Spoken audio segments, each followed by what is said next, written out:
A very good morning, good day, good evening, wherever you are, to everyone. Event called Advancing Russia's Coal Transition to Keep 1.5 Degrees Inside.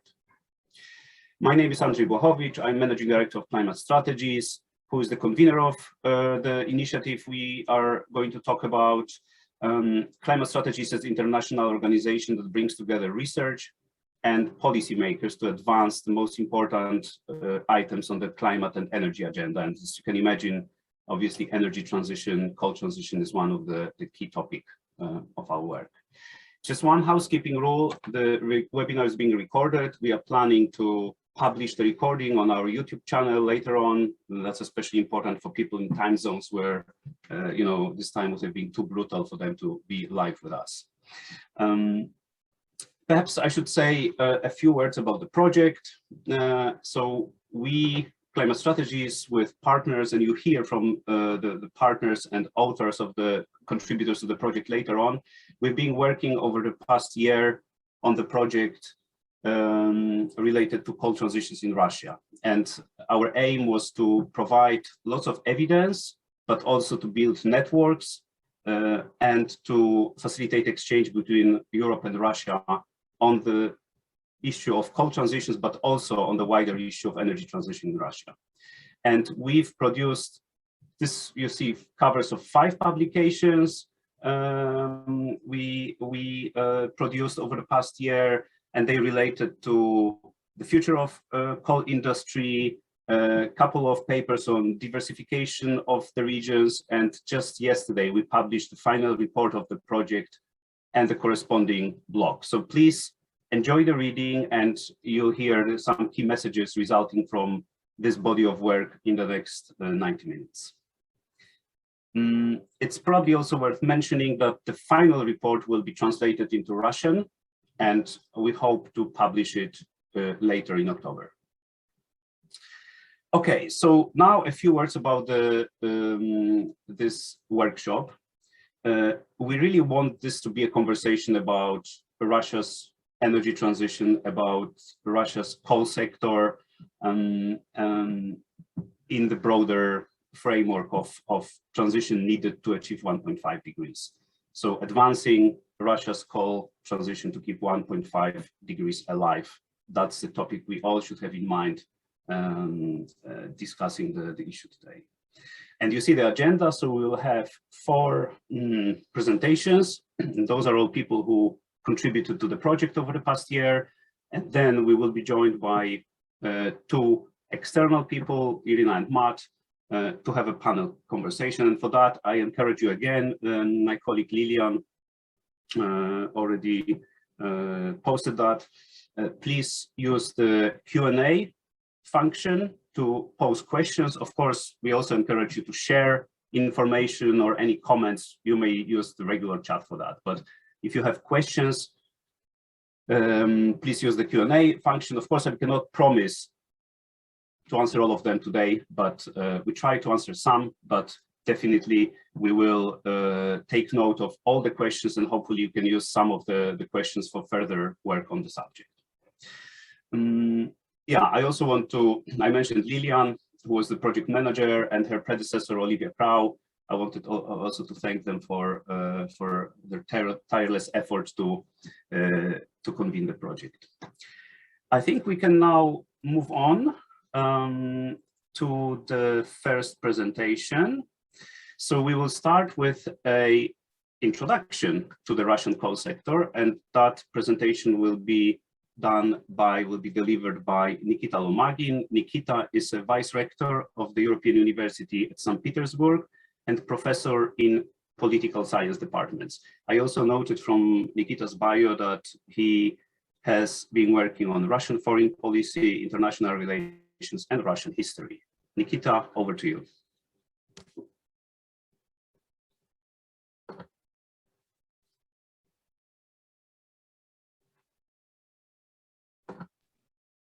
Hello, everyone. It's a big honor, big pleasure to present some key findings about Russian reforms in the Russian coal sector. What I'm going to do within 10 minutes and 12 slides, I will provide you with a short outline of what happened for the last 30 years when Russian coal sector has met severe challenges. And in order to grasp the severity, we have to look a little bit back to the Soviet Union and its main problems in energy sector in general and in coal sector in particular. So this is a first introductory slide, will gives you an idea about the difficult past which Russian coal sector went through since 60s, when it became a predominant player in Russian energy sector with more than 54% in national energy balance. And then after exploration of oil and gas fields in West Siberia, the role of coal sector began to decline. But it did not mean that Russian coal sector became a marginal for the Russian economy. Still, it was very important for national energy security and for providing Russian republics and Soviet republics and Russian regions with heating, etc. And the workforce in Russian coal sector was rather substantial, 1.7 million people. But then with time being in the late 80s, it became clear that it's facing serious challenges. Country was on the brink of bankruptcy, sector was underfinanced, and as a result of this, massive strikes began in coal basins, and those miners even reached Moscow. And the most maybe important challenge occurred when the Soviet Union has collapsed. And in words of Strobe Talbot, former Undersecretary of State, you remember that Russia had to go through 3 revolutions at once. Besides collapse of political system, common economy was to be replaced by a market economy. And from 1992 to 1999, there was a very painful process of privatization and liberalization of prices in coal sector, which was supported by technical and financial support by World Bank. And then, 3 consecutive crises or shocks, external shocks, which basically pushed not only coal sector, but the whole Russian economy. It was a global economic crisis of 2008, 2009. And of course, after annexation of Crimea, the Russian economy was hit by a series of sanctions aimed at financial sector, which means that it was very difficult to borrow money abroad, etc. And what do we know today? It's 2019. Russia ratified Paris climate change agreements, and this agenda plus COVID-19 related recession also hit Russian coal sector tremendously. So this is major milestones in development of Russian coal sector, and the most interesting takeaway from this slide is quite simple. Over the last 30 years, Russian coal sector met 5 great shocks. And we might assume that those who managed to survive and managed to increase export capability of Russian coal sector up to $17 billion acquired some habits, and learned some lessons. And we might expect that with those habits and new knowledge and skills, coal sector might be able to meet new challenges as well. So if we look back to coal production in the Soviet Union, we see that from 50s till 80s, it was general decline in terms of percentage in Russian energy balance, which means that political weight of coal sector was in decline, and those who were advancing were those who produced natural gas and oil. So this is quite important, the change of eras from coal era to oil and natural gas. So in terms of emergence of regional dimension in Russian coal sector, we see that During Soviet time, Kuzbass has emerged as the most important coal basin in Russia, with more than 55% of production, not only for the whole Soviet Union, but for Russia. And this role of Kuzbass remained up to now. And what do we see on the slide as well? Despite the fact that in late 80s, using maybe the last available resources for modernization, mechanization of mining was growing and increased almost twofold, the number of workforce remained the same, which means that productivity was rather low. And this slide shows you the capital productivity of Soviet coal industry, which basically reflected those two trends. On one hand, it was old infrastructure, lack of funding, and in some the most advanced mines, growing level of mechanization. But what to do with labor was a huge question, a big question mark. And as a result of this emergence of coal mining strike movements in Russia. After collapse of the Soviet Union, what do we see? We have to say that coal sector was not the first which was affected by liberal reforms. You see that only on the eve of 1993, there was a presidential decree which called for transformation of coal sector into joint stock companies, basically 2 years later than many other enterprises.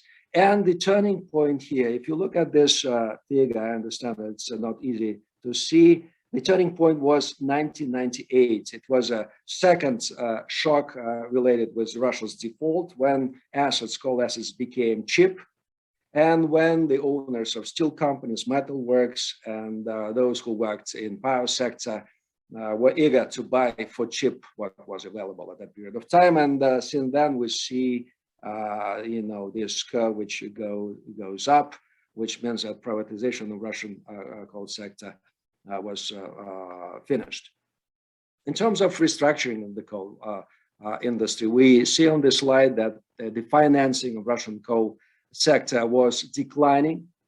The government did not have enough funding to support, and this basically led to development of different types of survival strategies in regions and companies, etc. And one of the most important assistance to Russian reforms was a World Bank. It's not surprisingly that the director of World Bank was decorated by Putin later on for his assistance, not only to modernize the coal sector, reform the coal sector, but other sectors. What happened as a result of those reforms? First of all, the number of inefficient mines was basically reduced twice, right? The most effective coal companies received technical expertise, how to upgrade, and basically management in all coal mine enterprises was replaced. And later, when I will try to wrap up, results of those reforms, we'll see that there was a replacement of so-called red directors by managers with Western MBAs in coal sector. And this, very important change in the quality of human capital and management capabilities was one of sub-products of those reforms. My next slide is devoted to the way how Russian coal sector stands during the last 20 years. You see on figure 8 and figure 10, basically Russian coal industry aggregate profit before tax, which means that in the beginning of 21st century, the sector already became profitable, right? And it has managed to accumulate needed resources to go more or less smoothly through the period of yet another economic shock in 2013, 2014, when the sector suffered quite substantial losses. And if we look at another dimension of reforms, we'll see that those who work in coal sector in the regions in coal basins, they do pretty well. The average salary, it's figure 9, is rather high. Salaries in the coal sector are very competitive, and this is one of the reasons why people do not want to lose jobs and not quite hesitant for any kind of diversification. And of course, the reason of such kind of success story is growing demand for Russian coal on global markets in Asia in particular and domestically. And maybe my almost last slide is just to show you that in terms of energy balance, there are regions in Russia where coal is still in huge demand. It's Russian Far East in particular, where about 56% in energy mix goes to coal, right? And there is no chance in the foreseeable future to change its balance in favor of low density resources, etc. And my final slide is what we can take away from Russia's reforms in the coal sector. Today, by and large, it's private. It's market-based. It's small in size. It's technologically rather advanced. All available technologies are in use in most profitable mines. IT, mechanization, everything is there. It's export-oriented. It's about 50% goes to export, and it's still very important for Russia's energy security, especially in the east. And as I said, it's competitive to other businesses in coal regions. In terms of management, so we've seen the shift from so-called red directors to chief executive officers with good degrees, which basically gives us some kind of hope that those guys will know how to deal with new challenges. And my final point is that still Russian coal sector gets support from the state in the form of transportation subsidies and other subsidies, but they are indirect and basically they're in line with WTO requirements. Thank you for your attention. Thank you very much, Nikita, for this crash course of the Russian coal sector, its history and current situation. Thank you so much. Just to say to our dear audience, please don't hesitate to put questions, to put comments, share any observations, remarks, at any point of this event. Thank you again, Nikita. And now, without further ado, we are moving to Anna Korku.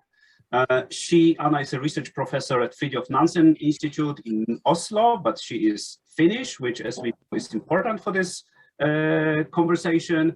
Anna specializes in topics related to Russia, Central Eastern Europe, and in the past she did a lot of work on various aspects of the Kyoto Protocol. Anna will tell us about basically the report, right? What we've been kind of summarizing the research we've been producing over the past year.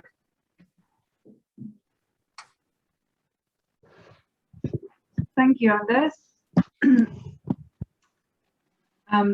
Indeed, and thank you, Nikita, for the historical background. That's a very good place to start from here. I will be presenting you a fairly brief overview of our very fresh report that was just out yesterday. You see the cover here, and so that you can then hopefully read it. I will give you some teasers of the report so that you can then go on and read it yourself. Oh, now this is, sorry, I think I have to,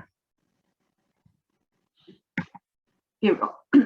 So the focus of project was really to get an overview of the Russian coal sector and the current status in the low carbon world and global market.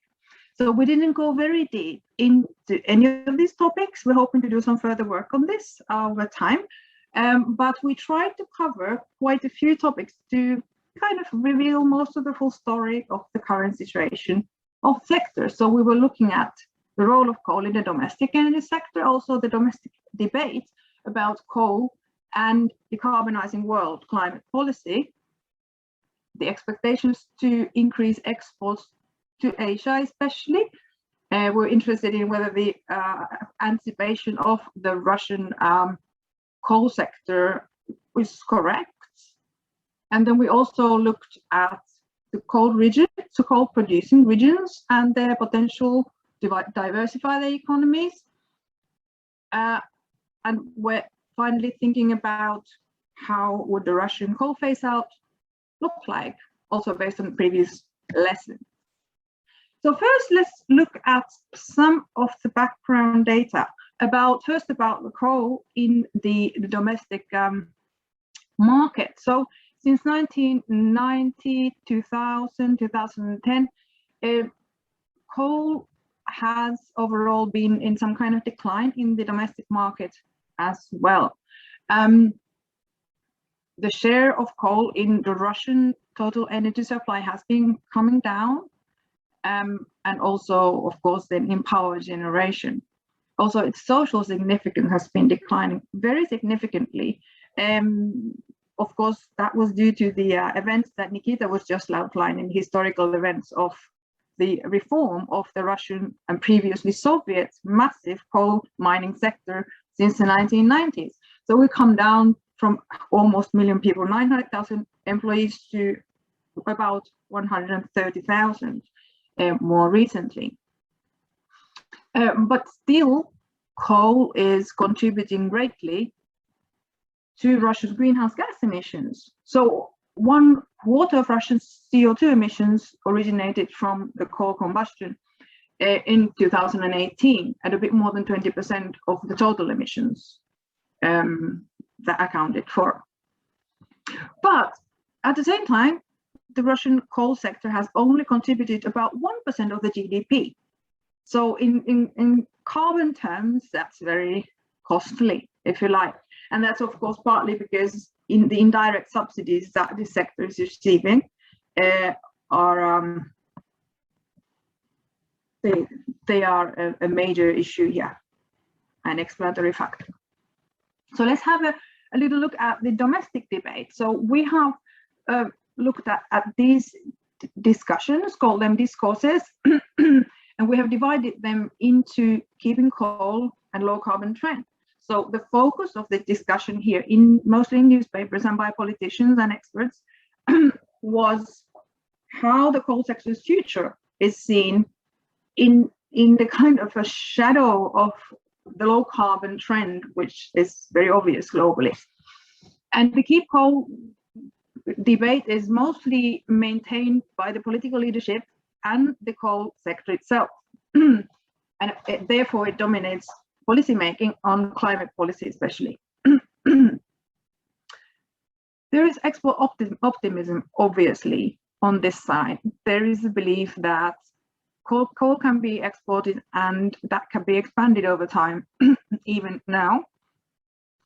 And climate policy is quite obviously seen as a threat to coal companies, because coal is a very highly emitting fuel.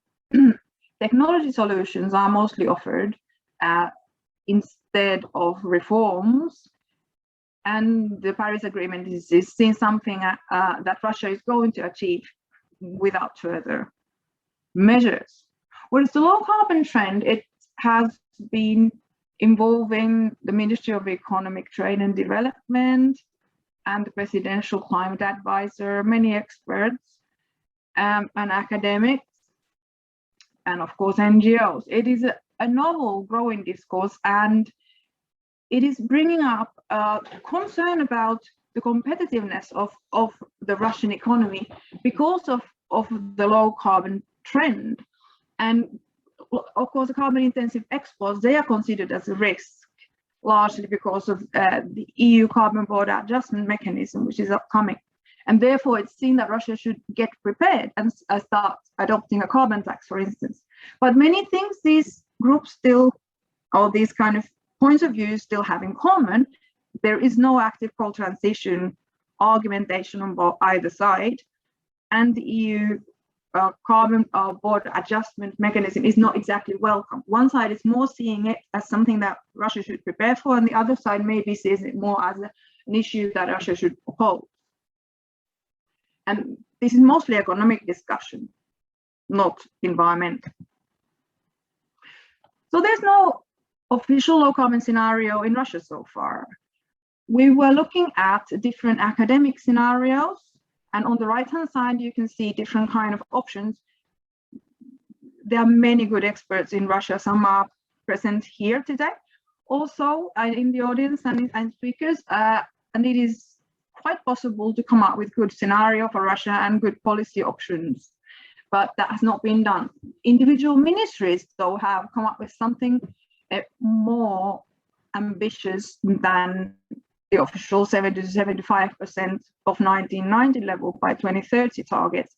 As you can see in the left corner, so about 50% decline from 1990, but that's not very ambitious still. So I wouldn't call those low carbon scenarios, and they are not official, like officially adopted as Russia's targets so far.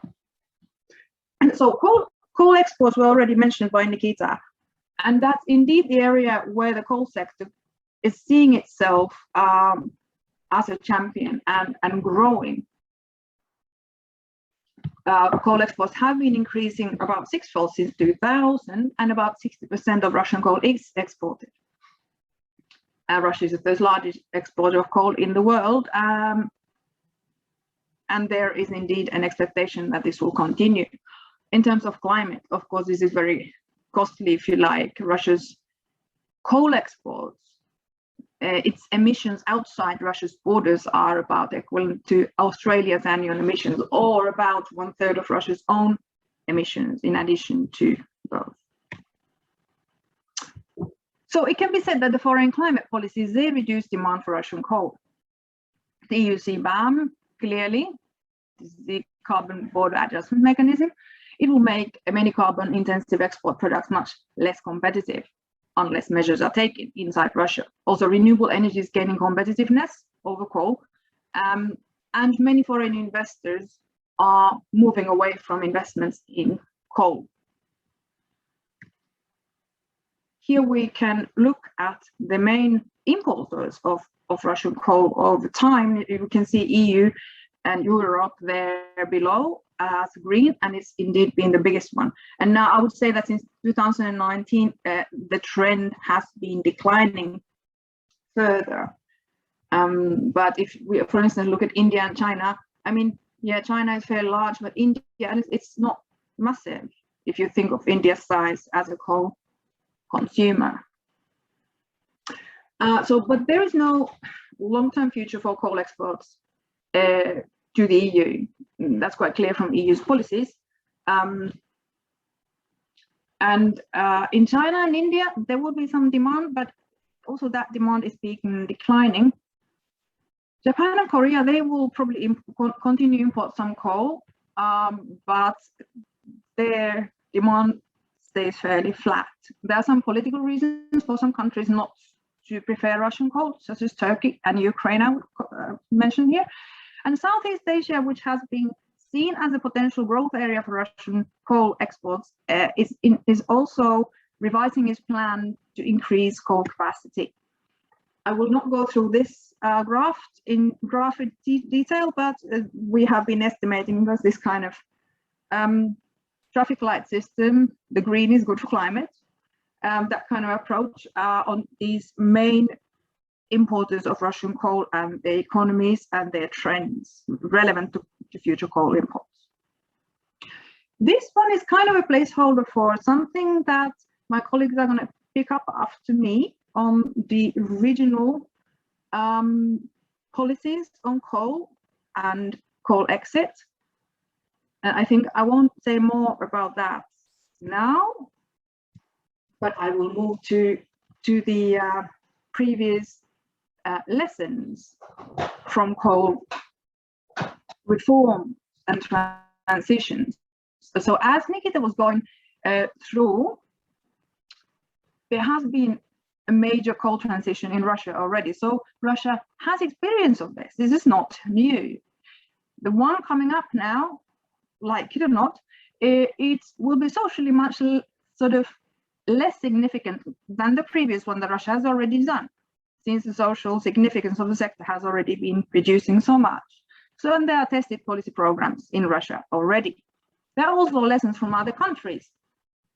And from there, we can say that it will be important to plan proactively rather than being reactive. Social programs on retraining workers and early retirement has been useful and functional. And of course, if there is no action on this, the risk are the stranded assets and additional energy cost over time. So to conclude, so the conservative views are dominating policy making, and the political leadership and the coal sector, they don't really foresee the end of coal, and they keep encouraging coal exports still today. But the question here is really, for how long is this going to go on? I mean, of course, if one has a short time frame like the Russian coal sector would do, some coal exports are likely to go on. This kind of thing is not going to stop overnight, so over a couple of years. But does it make sense to make investments in infrastructure to transport coal to Asia, which will at some point start reducing coal demand and focus on their own coal production rather than imports? The political support to the survival of the coal sector is probably there for social reasons, as Nikita was going through. But in any case, coal mining is causing significant health risks for local populations, and the climate impacts of coal sector are proportionally much greater than the contribution to the Russian economy. So therefore, it makes sense to prepare for a coal transition. That would be socially and economically important, and it cannot be avoided completely. So the regions would probably require more proactive planning that we have today in Russia in order to diversify the economies before the decline of coal demand globally will start affecting their socio-economic lives. There are a lot of lessons that Russia can learn from, also domestic, that's a good thing. And also the EU CBAM, that could be seen as a tool for this inevitable low carbon and coal transition. So I conclude finally to the elements of a fair and equitable coal transition. We have been sketching this. This is something we want to work on further. So this is not very detailed work, but we do think that social programs like before will be needed to subsidize and re-employ the redundant workers, even though there are of course less of them now than before, but still national and regional programs to plan and support diversification of regional economies are needed, especially in Kuzbas, which is the main coal producing region, and that economy is most dependent on coal of any other region in Russia. And finally, there should be some mechanism to reflect the real cost of coal in the domestic market, such as a carbon price. And of course, the CBAM is going to deliver some of that as an external shock, but then again, Russia has to be prepared for that as well, just like the low carbon trend domestic debate is also claiming. So we would say that the Russian government should really launch an objective national assessment to manage this kind of coal transition that they cannot really avoid. Thanks. Thank you very much, Anna. And as you have heard, there is a vast richness of conclusions, findings, and probably many more questions not answered, and we hope to be answering them in the coming year.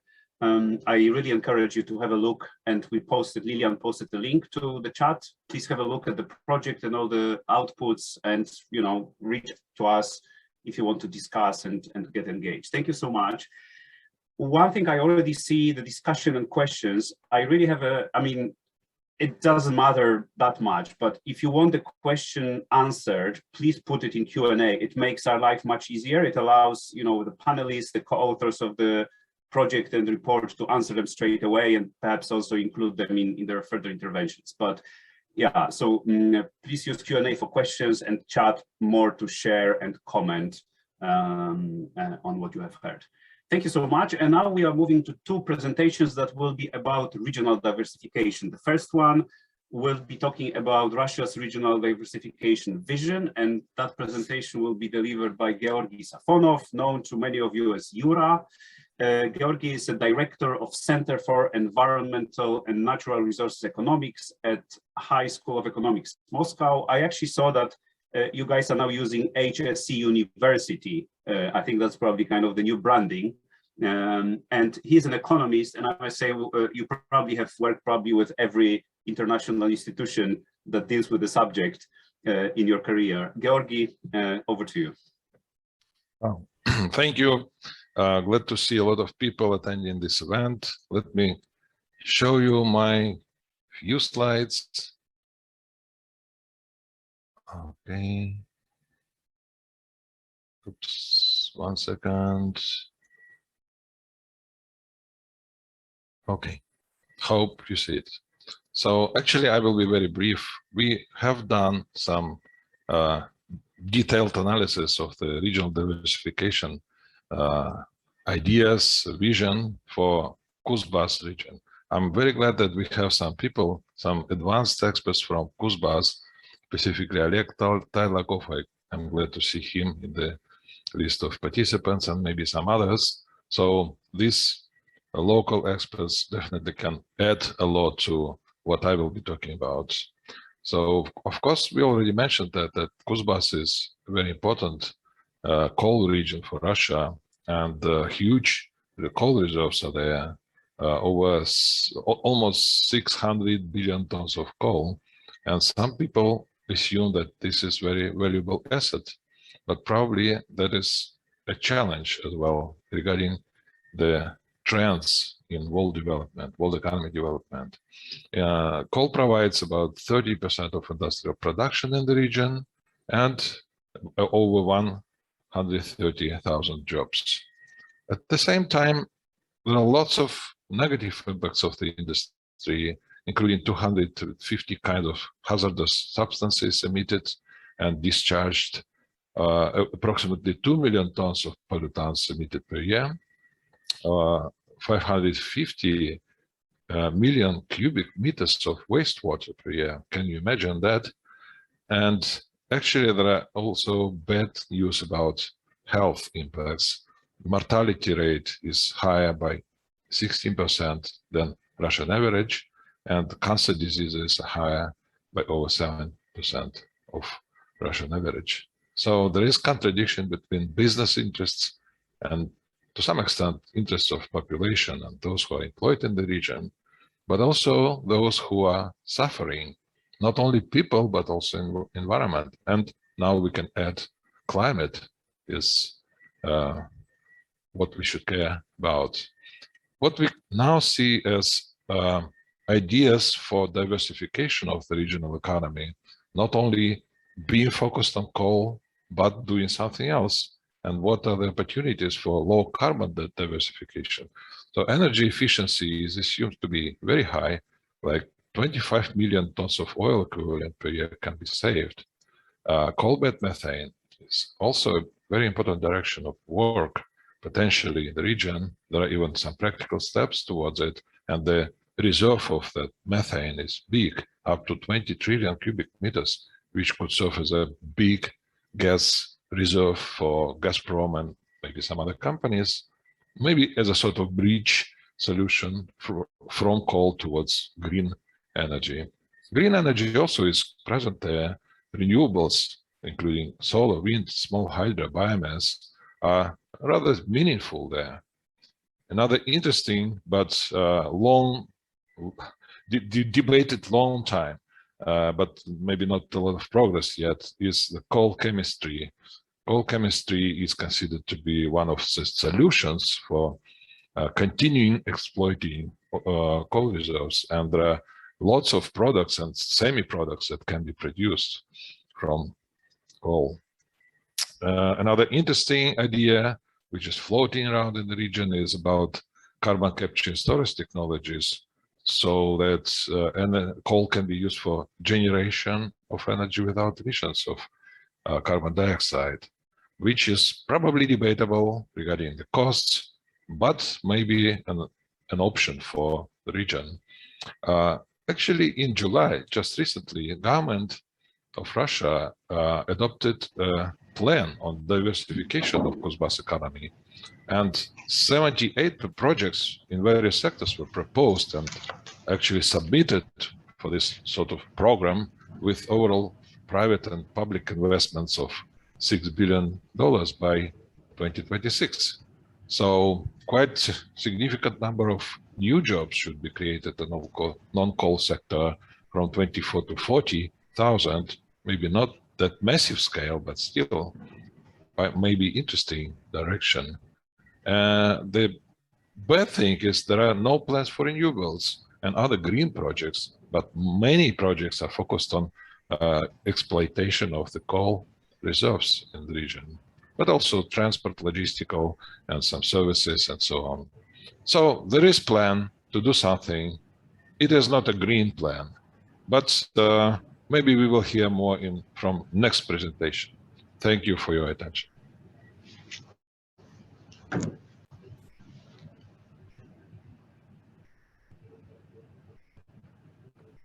Thank you very much, Georgi. That's what happens when a presenter finishes before the time, you know, it's caught off guard.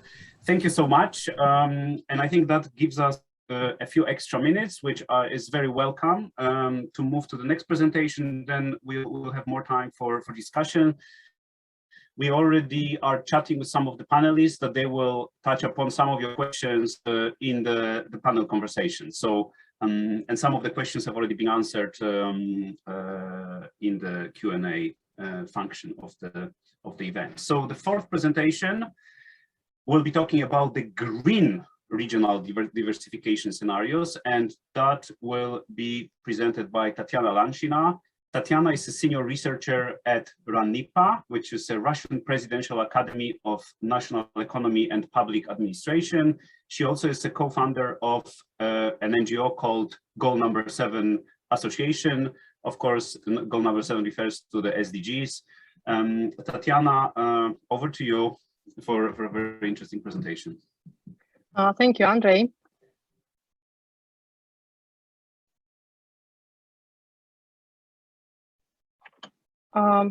So today I will talk about the green development of Russian coal-intensive regions. In our paper, Tatiana, can you do the full screen, the presentation mode? Sorry. Yes, sure. Oh, perfect. Thanks. So me and my co-author tried to look into the opportunities, green opportunities and sustainable opportunities for coal mining regions in Russia, and we tried to focus only on these industries. So at this slide, you can see all the coal mining regions in Russia, and you can notice from the table that only in Kemerovo region or Kuzbas, coal plays a very significant role in the economy and in the jobs creation. In all other regions where coal is mined in Russia, coal is not that significant from economic point of view and from the point of view of employment. But of course, there are monotowns in other regions which are very dependent on the coal industry. As Georgi has already mentioned, that some plans for diversification of coal regions have started to be developed in Russia, and so far we have 3 official plans for diversification of coal regions. 2 of them are for Kuzbas and 1 is for Komi Republic. They mainly look into the traditional sectors of economies in those regions, like mining of other resources other than coal, like wood processing, agriculture, construction, in some regions like Kuzbas, tourism, and so on. And they do not pay attention at any green avenues for these regions. And there is a very interesting program which is called Clean Coal Green Bus. Actually, it envisions the increasing of coal production, and it is aimed at improving the efficiency of coal mining, and also pays some attention to environmental effects of coal mining. So it envisions to reduce the regional environmental damage. But mostly it is focused on increasing the efficiency of the coal industry and increasing coal production. And this is why we tried to find out what other ways for the development, economic development of those regions could be. And we found mostly 5 clusters of ideas for coal mining regions. The first cluster of ideas is about the new value added from abandoned coal mines. So in Russia, we have a lot of abandoned coal mines and open pits, and they can be exploited to create new value added. For example, some of the coal mines are flooded, and it means that they are a source of warm water, which has constant temperature, and it can be used for heat pumps. And we have already an example of such a project in Russia. It is located in Novoshakhtinsk in Rostov region. And their heat pumps provide with thermal energy, schools, hospitals, and other facilities. And this energy is very cheap because you do not need to create a lot of new infrastructure. You already have a coal mine that is flooded. And you can use employees, former coal mine employees. They have the skills that you need for heat pumps industry. And equipment can be used from the coal mining as well. You can use cheap power, cheap heating from heat pumps for greenhouses in coal mining regions. And another perspective idea is to develop underground farming. There are several examples of underground farms around the world, but however, this idea is appropriate only for pilot projects so far. Another idea for pilot projects is energy storage in abandoned coal mines. For example, pumped hydroelectric energy storage technology can be used. It is widely used on the ground globally and in Russia, but it has not been exploited underground so far. But there are some estimates how it can be realized. So this is an idea for a pilot project. And the last idea for this cluster is to use abandoned open pit mines. First of all, they need restoration, and it will create a lot of new jobs, and it will improve the environmental situation in those regions. And second, those territories could be used for energy crops. Another cluster of ideas is related to wind and solar PV power options, both in terms of power generation and equipment manufacturing. On the right side of the slide, you can see data for direct normal irradiation and mean wind speed for Russian coal regions compared to Germany and UK. And you can see that conditions in Russian coal mining regions, especially for solar, are not worse than in Germany and in the UK. So why I compare coal mining regions with Germany and UK, this is because in Germany, last year, 33% of all power, electric power was generated using wind and solar PV. And in the UK, 29%, only solar PV and wind. The third idea is about solid biofuels. Many coal mining regions have rich forests, and wood processing is developed in those regions.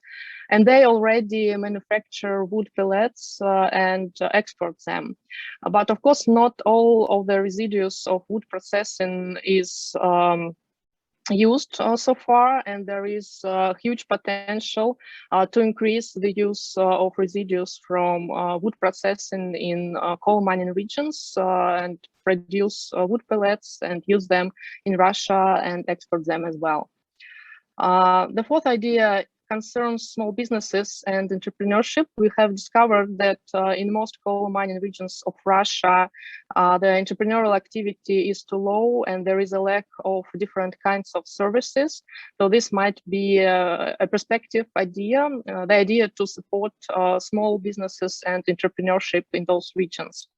And the last idea summarizes all what has already been said.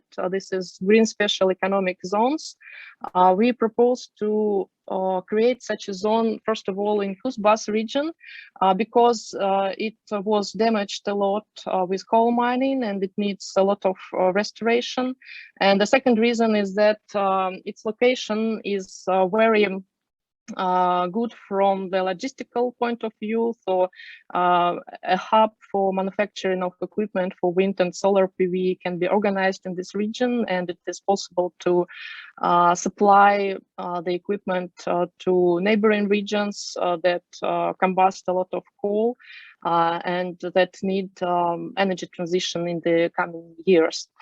A green special economic zone could provide for tax incentives for its residents and also for different green solutions like green electric power, green thermal energy, like different symbiotic relations and exchange of materials, sharing, and so on. And all this in complex can be attractive for investors, for sustainable companies that need the right infrastructure to develop their products. So I suppose that I will stop here. Thank you very much for your attention. Thank you very much, Tatiana, to you, and thank you to all the panelists for time discipline.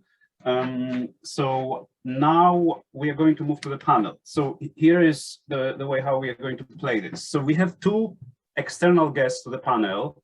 So I'm going to introduce them one by one and ask them one question, which we discussed before, but I will also spice it up a bit with the questions that we received from the audience. So hopefully, hope you don't mind it. We start with Irina. Irina is a research fellow at Center for European Policy Studies in Brussels, and her areas of interest and work are around energy transition, energy security. Irina, I would ask you to comment on various aspects of Russian coal export. One is, how compatible is that strategy with the climate neutrality that is, declared by more and more countries that are the buyers of the Russian coal? There is also this issue of Australian embargo on coal from China. So how will that play out in the whole sort of Australia-Russia trade relation? And finally, the energy shortages question that was also posted in a chat box. So if you could sort of kick off your intervention with answering some of this, that would be great. And then we move to Matt, and then we just try to bring other panelists as well.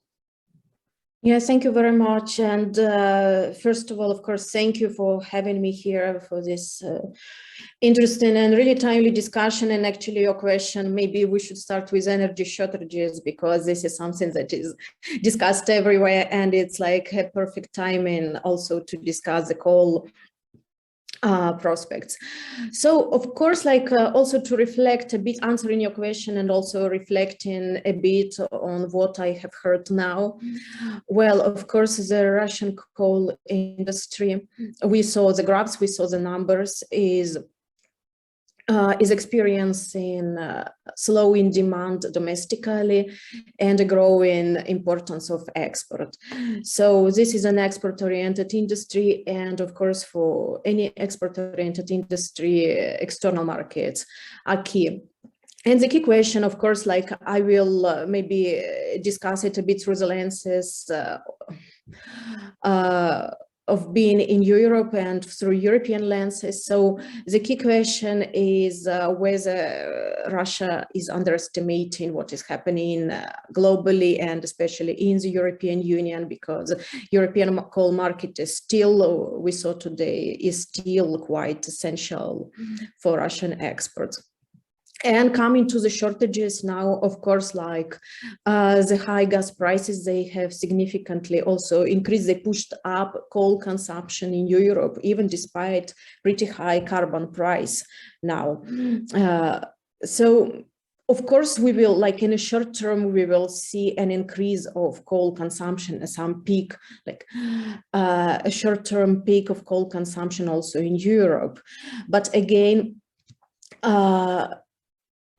let's say that like the trend to phase out coal in Europe has passed a point of no return. So of course we will see some like a short-term comeback of coal in Europe, but the long-term policy in the European Union is of course a gradual and as fast as possible phase out. Also, most member states have already committed to this.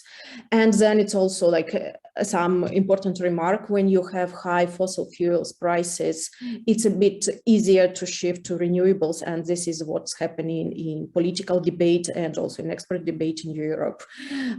It's also psychologically and economically easier to shift to alternatives. And also, if we keep in mind the debate on dependence on external supplies, be it coal, be it gas, then it's all very vivid in Europe.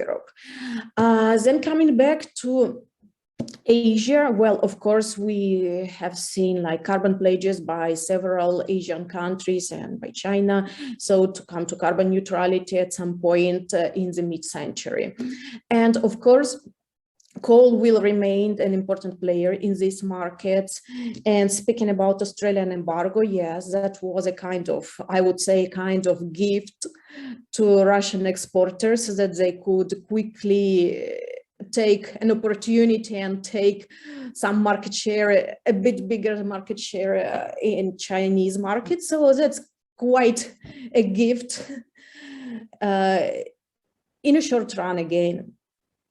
And of course, there is some time for coal exports in Asia, and maybe we can speak about a time lag of 10, 15, maybe 20 years.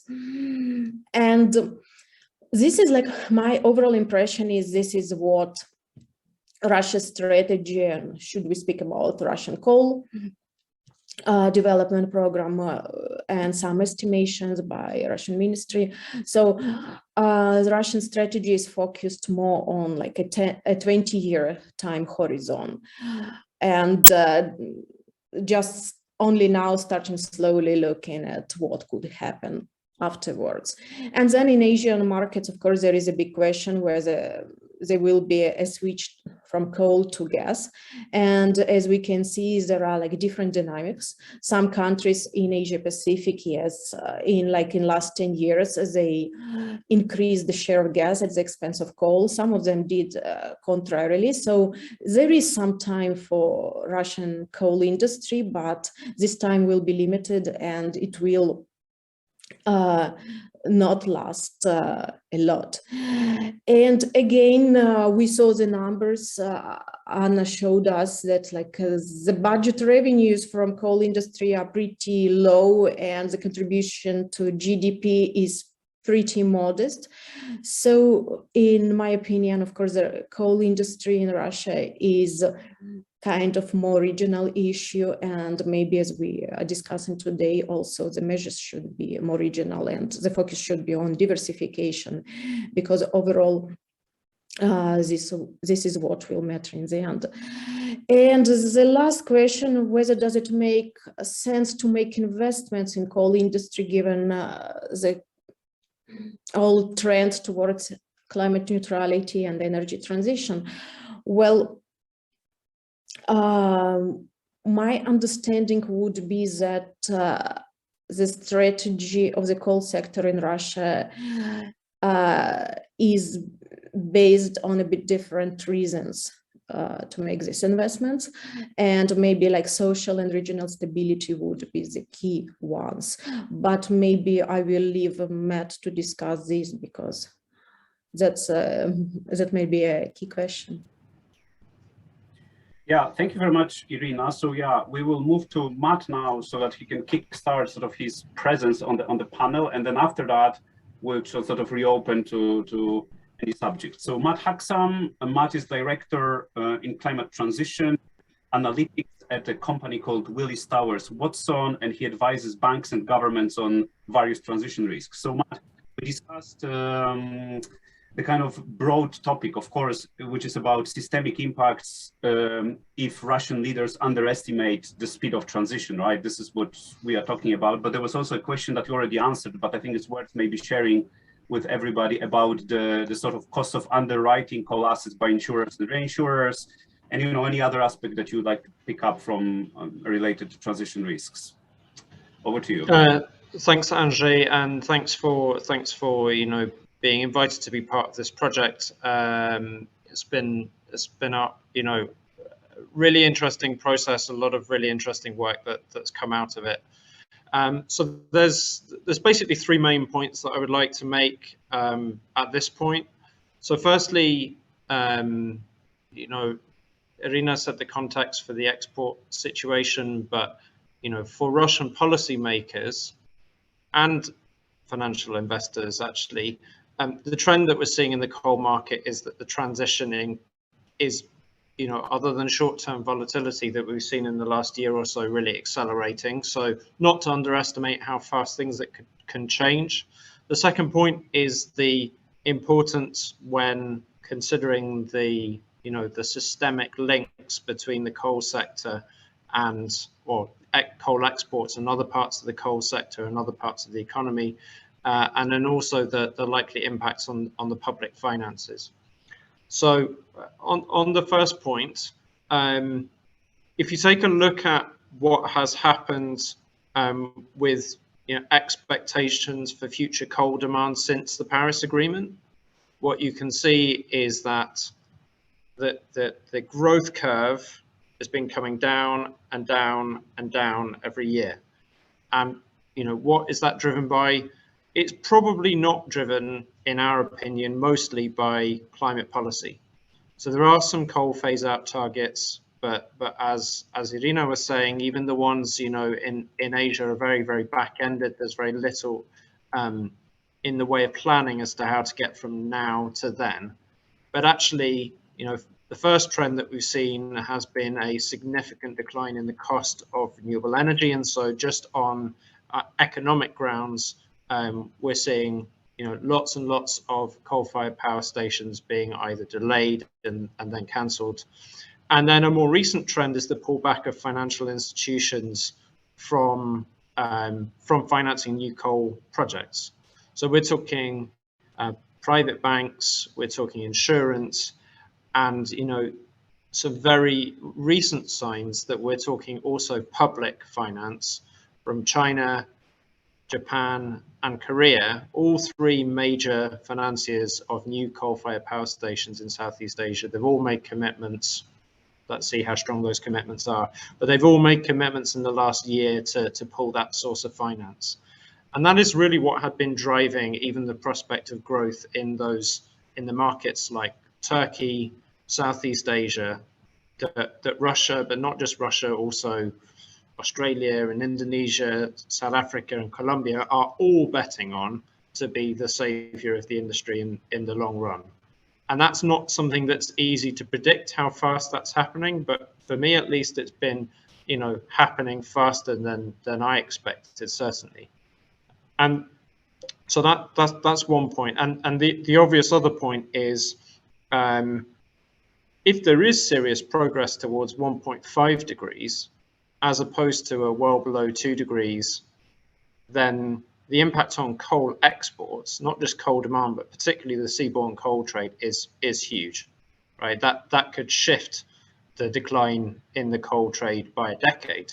So policymakers, whether they believe that this is the most likely scenario now, it's going to become more likely over time.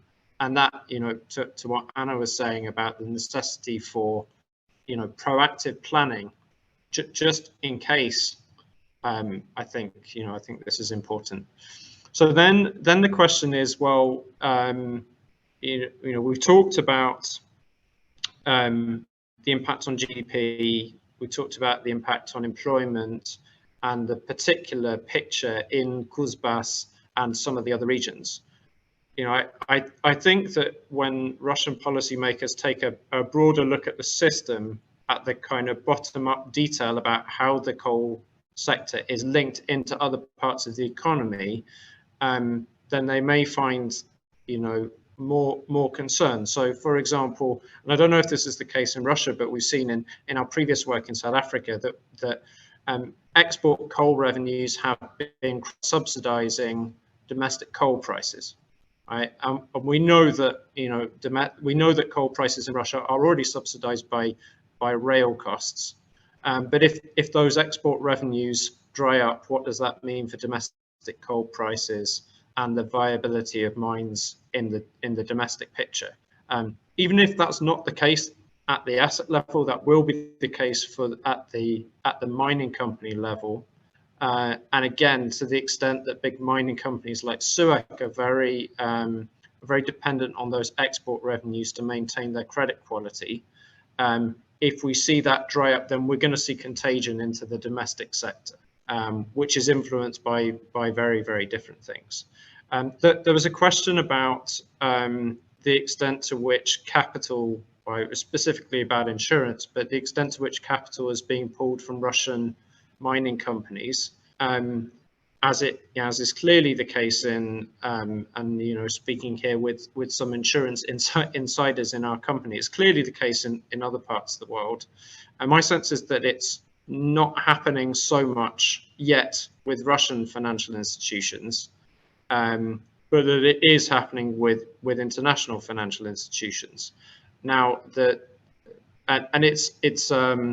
it's again one of these kind of cliff edge risks, which is not likely to lead to an orderly transition if insurance, and probably particularly reinsurance in Russia, pulls back quickly. And then a final point, I don't want to monopolize the time, but so once we understand, you know, the potential acceleration of the transition, we understand how that can link, you know, how the international trends can really affect the viability of coal supply in the domestic sector. There's going to be significant impacts also on public finances. So as export volumes fall, which they would do in a well below 2 degree scenario, then the amount of subsidy that the national government needs to provide on things like rail, probably also on ports, is going to rise. So you're going to get a vicious circle, actually, of increasing national government, you know, required contribution. You're obviously going to see lower taxes going to those local regions, and less employment, less economic activity. And so what you're going to need then is more transfers, probably from the national government to those local areas, and yet more pressure on the Russian budget at precisely the time in a well below 2 degree scenario that oil revenues and potentially even gas revenues for Russia are starting to, if not decline, but at least fall short of expectations. So there's I think an important exercise that you know, perhaps would follow on from this piece, which is actually, you know, which is very focused on the economics and financial analysis, to run these scenarios, and you know, the environmental discourse is extremely important, but I think that there's probably a separable economic analysis that would help inform then the planning of the solutions, actually, which Georgi and Tatiana were talking about, and how they could be targeted in particular areas along particular timeframes. So I think this is a brilliant start and sort of points the way in the direction that we and Russian policymakers need to go. Thank you very much. Anna, I see your hand. Just wanted to maybe add a sentence from, you see, a colleague, Maxim Titov, who is Nikita's colleague and also one of the core contributors to the work. I wanted to acknowledge him, and actually I find what he wrote in the Q&A answering one of the questions quite interesting. He's saying in 2022 we'll see public disclosure of climate change risks and opportunities by Russian mining sector, on the level of readiness compared to international peers. So he's expecting sort of high level of disclosure and discussion about this in Russia. I find it really interesting. That's great. I am now suggesting the following. I would just like to, and maybe I start with Anna, since you raise your hand, and then after Nikita, Gorgi. I don't know if you have to depart. I know you had to, you signaled you wanted to leave early, and then Tatiana, I would ask you to kind of pick up on any aspects, any questions you might have seen, or something that was said by your fellow panelists. Maybe just throwing two questions that I found interesting in the chat and in the Q&As. One was this kind of history of Russia sector withstanding shocks. And the question was whether this biggest shock, that is this probably transformation as never seen before, whether that sector will be able to withstand that, that shock. And one other question was about the infrastructure of the coal sector vis-a-vis the sort of climate change events. That was my understanding. So if you wish to pick up on any of this or any other aspect, that would be fine. Please be sort of, like 4 minutes per intervention. Anna, we start with you and then go to Nikita. Thanks. Instead of sort of answering questions, I was going to ask Matt a question actually, since there's an opportunity now. Oh, that's also a possibility, of course. Yes, because I was really interested in terms of divestment and SUEK's recent bond issue. I thought it would be really interesting to hear what Matt has to say about that. I mean, like, there was criticism of the international banks kind of helping SUEK to raise funds for the coal industry, but somebody did buy the bonds. So what do we know about it? I read somewhere that they were like Russian offshore investors who mind less about the climate issue, maybe. But what do you know about that? Maybe we let Matt answer this one, since we're talking. Absolutely. That's, trying to have a lively discussion. Matt, if you feel like you're muted. I really should have got used to this by now, right? No, I've actually been trying to find out who bought the SUEK deal. Just for the benefit of others, SUEK did a US dollar bond issuance that closed a couple of weeks ago, where some of the book runners were US investment banks. Citibank was one of those. I can't remember the others, but you're right. There was a lot of criticism of them, and I'd say that there is this to an extent illustrates the limitations of ESG strategies, right, a little bit, because at the moment in the bond world there's a bit of a tension between those ESG teams who are suggesting that people shouldn't buy coal or other bonds, implementing exclusion lists, versus on the other hand, fixed income investors trying to actually get some returns on their capital. And since interest rates have been so low in so many markets for so long, there has been a shift towards high yield, which SUEK is, in order to do that. So yes, I heard also that there were a lot of Russian institutions, but also still quite a lot of international institutions buying this. And I think in Russia, we're in a slightly different position to what has been the case with other coal-related countries, because Russian investors in Russia have, in recent years, also had to come up with a position on what it's like to invest in Russia, thinking about previous sanctions and the rest. So I think investors are a bit more, they've taken a view already one way or the other. But the other probably important point is that these are 5-year bonds. So there will be a lot probably who have made the case that, well, even in a well below 2 degrees scenario, Russia's still going to be exporting coal in 5 years. And of the Russian, coal mining companies, SUEK is the largest one and probably best placed to withstand the transition. So from the, from that kind of financial perspective, it didn't surprise me too much, but I do think that the clock is ticking a little bit, because the number of you know, the number of financial institutions with coal exclusions is growing slowly, but it's growing.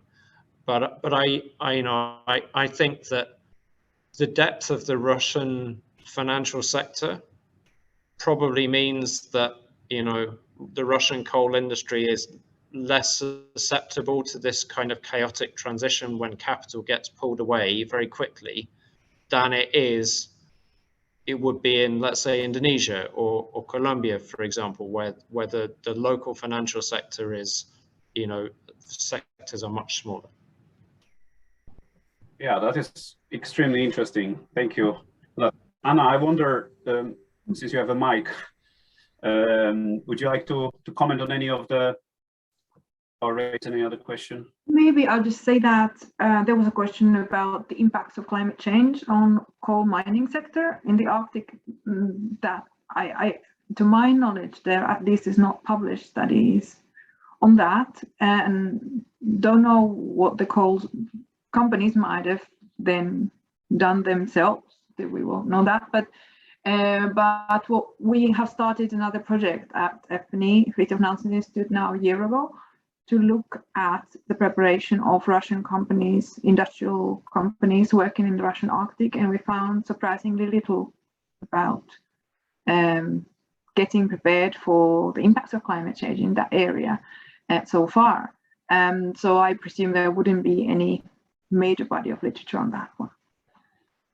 I answered some of the other questions in the chat, and I saw some questions that we should reserve time for Tatiana, and maybe at least Tatiana to answer on what has been published and how well has it been studied, what the chances for renewable energy in the Russian market would be. I think I leave it there to leave her some space. Yeah, thank you. So I'm just proposing, Nikita, would you like to say something? Then Georgi and then Tatiana, yeah, with that request to respond to the comprehensive renewable question. Yeah, thank you so much. Very interesting debate, and of course, you know, the question which was raised whether the combination of current shocks, COVID-19, recession, and climate change or energy transition might be, you know, the most serious blow on Russian coal sector. Of course, I do not have a crystal ball to say what's going to happen, but what do we see, right? We see that there is a demand, external demand, internal demand, and internal demand on the regional level. And I would agree with what Irina said, that coal is, you know, a regional issue. If you look at, you know, Yakutia or Tuva, right, republics which, of course, rely primarily on high-density energy sources for the industries, you know, they have only coal as a solution, right? You know, it's no chance to get pipelines or develop, you know, the delivery oil, etc. So actually, there will be demand in Russia for sure, and in certain regions. It's and reliance on domestic resources is basically ABC of energy security. So it's I'm sure that this will happen. And growing demand in China. If we look at the most recent Chinese you know, white paper they published last December, again, so they are going to consume coal for the next 20-25 years. So actually, demands will be, and since they just made a decision last year about market access denial for Australia, Russia used momentum, right? So this is one thing. Another thing is that, in general, the question is about, you know, the way how we see this energy transition. If you speed up, as Europeans do today, you see what happens, right? Of course, there might be a point of no return, as Irina said. But my question would be, how are you going to provide, you know, the minimal level of heating today by using, you know, banknotes or what? What is the solution? What is a plan B for such a scenario, right? So this is a, you know, real question, whether you're going to use, what kind of source of energy? Germans decided to phase out, nuclear power stations, coal, right? Peat, firewood, what? So this is a big question mark. So I'm sure that Russian governments perfectly understand that this energy transition is a real challenge. It's not just fashionable. It's not just to create a platform to negotiate with the EU or with the United States, to have something to discuss together, right? So it's taken seriously. But I'm sure that the key question is about the time frame and the steps and the joint projects, which might be financed jointly by the West. And if we look at the joint statement by Russia and the United States of July 15 of this year, you see that there are some signals that the United States at least is ready to help Russia with energy transition, technically and financially. In terms of infrastructure, I don't know. It's at the moment, given that Russia is vast and the population density is incomparable with Europe. So what Europeans face is absolutely different, and perception of those risks which we associate with energy transition is viewed in Russia, by and large, differently. Thank you. Thank you very much, Nikita. Georgi, would you like to comment on some aspects of what we've been discussing? I don't know if Georgi is. I think okay. Yura was doing something for a while. He might. Yeah. Okay. Perfect. So we can come back to him. Tatiana, would you like to pick up on some aspects, including the question in the Q&A that was about a sort of a very comprehensive question on renewable trends policies, including hydrogen? Okay, thank you very much. Actually, the ways to develop renewables in coal mining regions haven't been studied much until nowadays. There were a lot of studies on technical potential and so on, and studies on technical potential say that there are a lot of opportunities for those regions to develop solar PV and wind. There might be some difficulties with the wind energy because the logistical infrastructure needs some adaptation. So different parts of wind turbines are just too huge, and we will need to adapt for that, of course.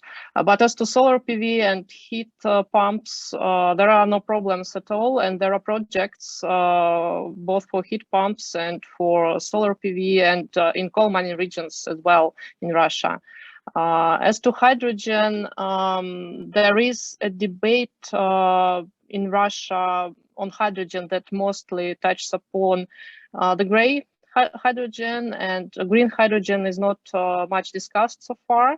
But of course, this is a very prospective avenue for coal mining regions, especially if they will start to develop renewables like solar PV and wind. And of course, this can also be an interesting economic sphere for them.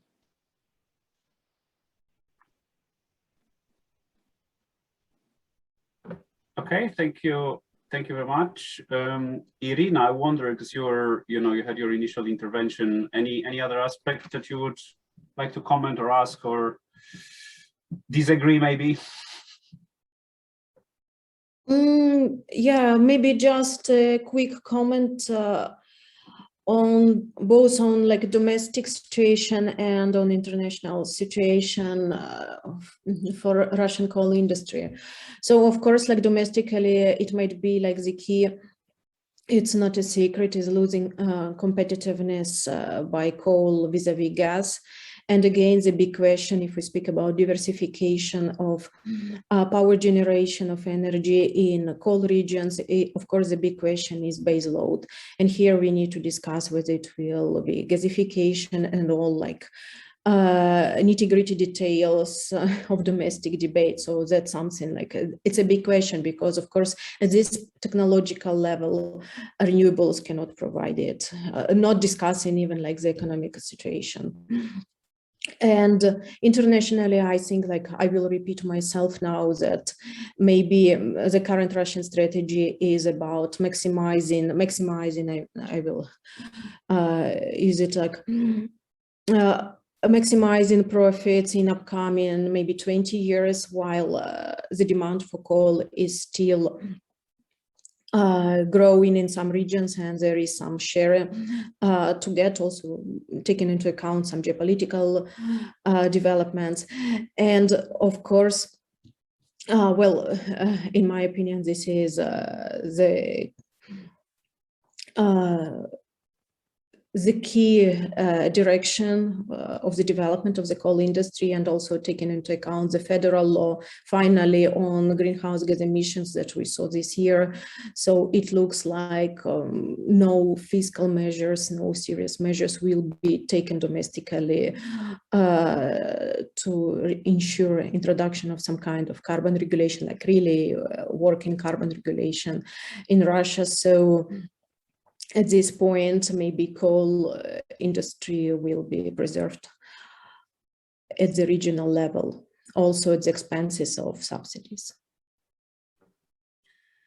Okay, thank you very much, Irina. And I think unless there is any super burning last minute comment, I would like to slowly close, because, you know, then you guys have time to rest before your next engagement. Some of them I'm sure will be virtual, and we know how tiring all that is. So I would like to say the following. First of all, I'd like to thank our research team for the year of great adventure and producing, I think, what we all agree is a very, very valuable contribution. And what I said in the introduction, that we already are seeing many more initiatives starting on the subject, which is great. I mean, that's what we want to have: more dialogue, discussion, conversation, joint research. We hope to continue the project over the next year. More details to come very shortly. And we want to start also including the sort of the elements of oil and gas transition, which you can imagine is much, much harder piece of work than coal, as if coal was not hard enough. So please be with us on that journey. We'll be communicating, sending you updates, and hopefully some of you can become part of our sort of community of practice on the subject in the year to come.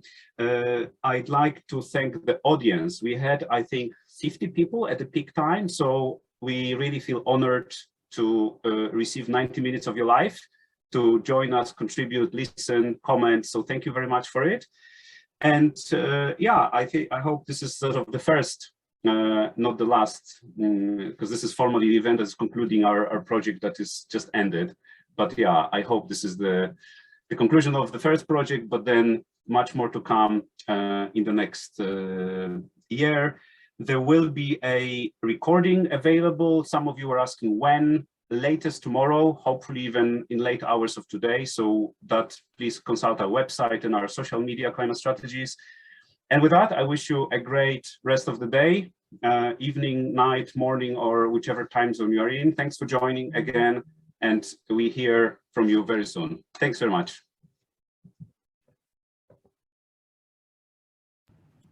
Thanks, Angie.